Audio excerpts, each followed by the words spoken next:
নমস্কাৰ, ছায়া and dance কালেকশ্যনলৈ আপোনালোকক স্বাগতম জনাইছোঁ। আজি মই আপোনালোকৰ ওচৰলৈ লৈ আহিছোঁ হেয়াৰ ফল, আৰু আপোনালোকে ভিডিঅ'টো শেষলৈকে চাব। ভিডিঅ'টো কি ধৰণে মই দেখাইছোঁ আপোনালোকে তেতিয়া সম্পূৰ্ণ ভিডিঅ'টো চালেহে আপোনালোকে গম পাব যে কি কৰিব লাগে। আজি মই আপোনালোকৰ যিটো টিপছ লৈ আহিছোঁ, চুলিৰ বিষয়ে লৈ আহিছোঁ। চুলিখিনি আপোনাৰ চুলি সৰা বন্ধ কৰিব আৰু চুলি আপোনাৰ গজিব আৰু চুলিখিনি আপোনাক গ্ল' কৰিব আৰু চিল্কি হ'ব। তাৰপিছত আপুনি এইটো টিপছ আপুনি 2 সপ্তাহ কৰিলেই, সপ্তাহত 2 দিনকৈ কৰিব আপোনালোকে, 4 দিনত এই প্ৰমাণটো আপোনালোকে পাব। চুলি সৰাও বন্ধ হ'ব আৰু আপোনালোকে চুলিখিনি বহুত কোমল হ'ব। যিখিনি পুৰা ড্ৰাই চুলি সিহঁতে বহুত এইটো ইউজ কৰিবই লাগে বিশেষকৈ। আৰু মোৰ বেটীৰ চুলিখিনি অকণমান ড্ৰাই হয়, মই সেইকাৰণে তাইক ইউজ কৰি আছোঁ। প্ৰমাণটো পাইছোঁ কাৰণে আপোনালোককো মই সেইটো বস্তু আপোনালোকক দেখাবলৈ চেষ্টা কৰিছোঁ, আৰু আপোনালোকে ভিডিঅ'টো শেষলৈকে চাব। আৰু যদি আপোনালোকে ভিডিঅ'টো ভাল পায় তেতিয়াহ'লে লাইক, শ্বেয়াৰ, কমেণ্ট কৰি দিব। কমেণ্টত লিখিব আপোনালোকে ব্যৱহাৰ কৰি পিনে আপোনালোকে কমেণ্টত লিখিলেও হ'ব যে কেনেকুৱা ধৰণৰ পাইছে, আৰু আপোনালোকক কিবা যদি মই দেখাব লাগে আৰু টিপছ বিউটি কিবা প্ৰব্লেমৰ কাৰণে, স্কিনৰ কাৰণে কিবা এটা আপোনালোকে যদি জানিব বিচাৰে মোৰ আপুনি মেছেজ কৰিব পাৰে।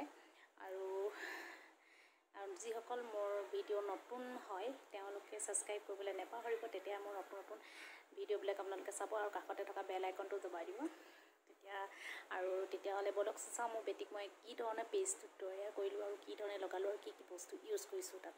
এয়া লৈছোঁ মিঠি গুটি আৰু তিল। মিঠি গুটি আপোনাৰ চুলি সৰাত বন্ধ কৰিব আৰু লগতে চুলিখিনি মজবুত কৰিব আপোনালোকৰ, আৰু আপোনাৰ তিলে কৰিব আপোনালোকৰ চুলিখিনি ক'লা আৰু কি বুলি কয় চুলি গজাত সহায় কৰিব। তিল এনেকৈ ল'ব আপোনালোকে, আপুনি ল'ব মিঠি 1 চামুচ আৰু তিল 1 চামুচ। এয়া লৈছোঁ জবা ফুল দুপা, 5মুখী জবা হয়, আপুনি জেনেৰেলি ইভু জবা ল'লেও হ'ব।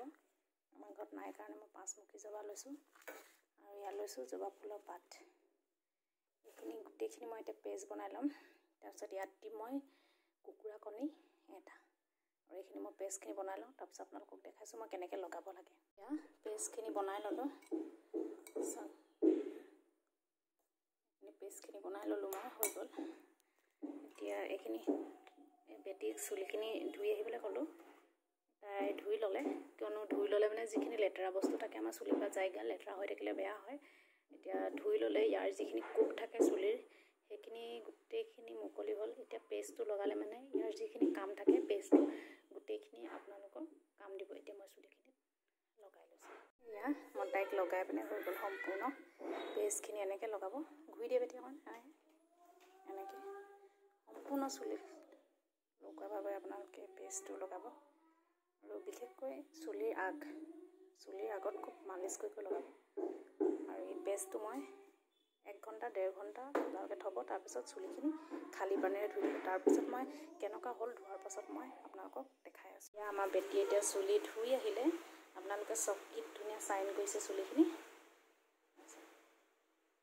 কি ধুনীয়া চাইন কৰিছে দেখিছে নহয় চুলিখিনি।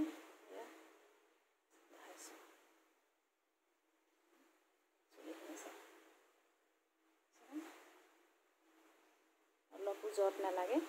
এয়া এইখিনি তাই চুলি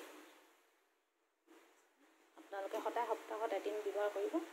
মই তাইক লগাই বহুতখিনি তাইৰ কি প্ৰমাণ পালোঁ চুলিখিনি, সেইকাৰণে আপোনালোকক কৈছোঁ। এতিয়াতো লকডাউন, ল'ৰা ছোৱালীয়ে কি কৰিব, পঢ়িও আমনি লাগে, ঘৰত এনেই খেলি থাকে, মোবাইল লৈ থাকে। সিহঁতক আপোনালোকে চুলিত এইখিনি ঘঁহাই পিনে অলপ দেৰি বহাই থৈ দিব, 1 ঘণ্টা সম্পূৰ্ণ থ'ব আপোনালোকে। তাৰপিছত আপোনালোকে চাব এইখিনি, আৰু সিহঁতক কিছুমান কাম শিকাব